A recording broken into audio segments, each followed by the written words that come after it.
আসসালামু আলাইকুম সবাইকে। আশা করছি সবাই ভালো আছেন। বরাবরের মতো আজকে আরেকটা রেসিপি নিয়ে চলে আসলাম আপনাদের সামনে। আজকে আমি দেখাবো দেশি মাগুরের ঝোল রান্না পাতলা। তো এই রান্নাটাই আমি মূলত পেঁয়াজ ইউজ করি নাই, পুরোপুরি পেঁয়াজ ছাড়া রান্না। তো খেতে অনেক টেস্ট হয়, তো এই জন্য আপনাদের সঙ্গে শেয়ার করলাম। আর যেহেতু দ্রব্যমূল্যের দাম যে হারে ঊর্ধ্বগতির দিকে যাচ্ছে, পেঁয়াজের দাম তো অনেক বেশি বাড়তি। তো এই জন্য কিছু রান্না পেঁয়াজ ছাড়াই করি, পেঁয়াজটা স্কিপ করি। তো প্রথমে আমি মাছটা ভেজে নিয়েছি, তারপরে আমি ওই তেলের মধ্যেই টমেটো কাঁচামরিচ দিয়ে দিয়েছি। এবার আদা রসুন বাটা দিয়ে দিলাম, একটু ভেজে নিব।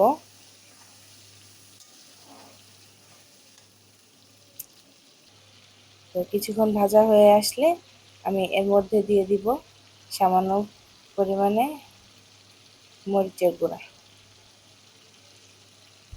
হলুদের গুঁড়া হাফ চা চামচ করে দিচ্ছি আমি।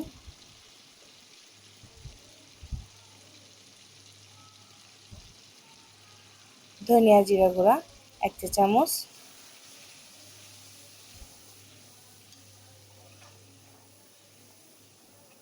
আমি এইভাবে একটু কষিয়ে নিব,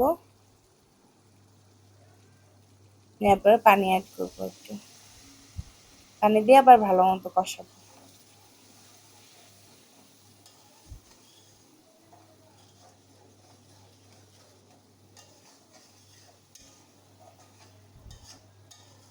খেয়ে আপনারা বুঝতেই পারবেন না যে এর মধ্যে পেঁয়াজ ইউজ করা হয়নি।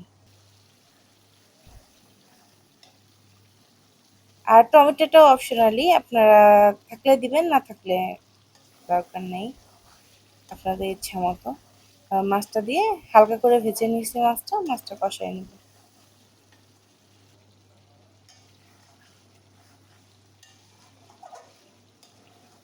অনেকে মাগুর মাছটা ভাজেন না, আমি আবার কাঁচা মাছ খাইতে পারি না, মানে আমার ফ্যামিলিতেও খায় না, এই জন্য হালকা ভেজে নিয়েছি। আর পরিমাণ মতো পানি দিয়ে দিব।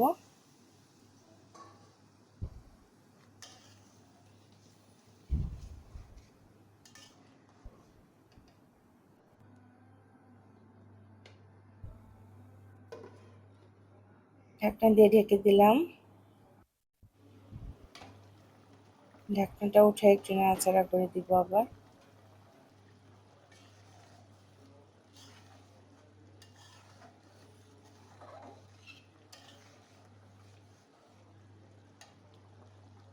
এই পাতলা ঝোলটা রোগীদের জন্য অনেক উপকারী। আবার একটু ঢাকা দিয়ে দিব। এ পর্যায়ে আমি তো লবণ দিতেই ভুলে গেছি, এবার আমি লবণ অ্যাড করে দিচ্ছি।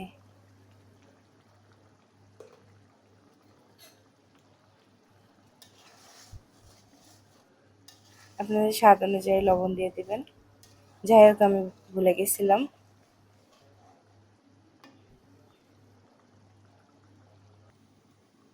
লবণ না দিলে কালারটা ঠিকঠাক মতো আসে না তরকারিতে, আর খেতে তো জঘন্য হবে লবণ ছাড়া। নাড়াচাড়া করে দিচ্ছি। টমেটোটা দেখতে মনে হচ্ছে আস্ত আছে, কিন্তু একদম নরম হয়ে গেছে। যেমন পাতলার ঝোল রেডি, অনেক টেস্টি হয়েছে, আমি